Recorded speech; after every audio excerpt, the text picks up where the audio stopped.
حضرت اقدس مسیح موعود علیہ الصلوۃ والسلام توبہ اور مغفرت کی وضاحت کرتے ہوئے ایک جگہ فرماتے ہیں کہ یاد رہے کہ توبہ اور مغفرت سے انکار کرنا در حقیقت انسانی ترقیات کے دروازے کو بند کرنا ہے، کیونکہ یہ بات تو ہر ایک کے نزدیک واضح اور بدیہات سے ہے کہ انسان کامل بذات نہیں،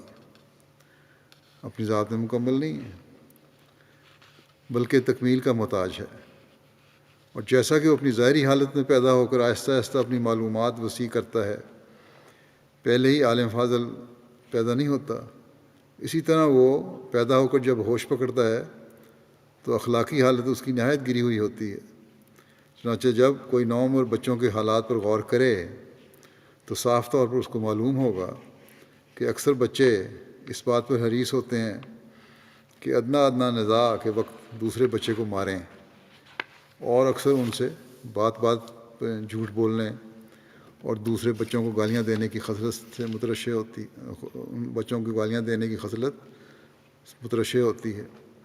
اور بعض کو چوری اور چغلخوری اور حسد اور بخل کی بھی عادت ہوتی ہے۔ اور پھر جب جوانی کی مستی جوش میں آتی ہے تو نفس امارہ ان پر سوار ہو جاتا ہے، اور اکثر ایسے نالائق اور ناگفتگنی کام ان سے ظہور میں آتے ہیں جو صریف فسق و فجور میں داخل ہوتے ہیں۔ خلاصہ کلام یہ ہے کہ اکثر انسانوں کے لیے اول مرحلہ گندی زندگی کا ہے، پھر جب سعید انسان اوائل عمر کے تند سیلاب سے باہر آ جاتا ہے تو پھر وہ اپنے خدا کی طرف توجہ کرتا ہے اور سچی توبہ کر کے ناکردنی باتوں سے کنارہ کش ہو جاتا ہے اور اپنی فطرت کے جامع کو پاک کرنے کی فکر میں لگ جاتا ہے۔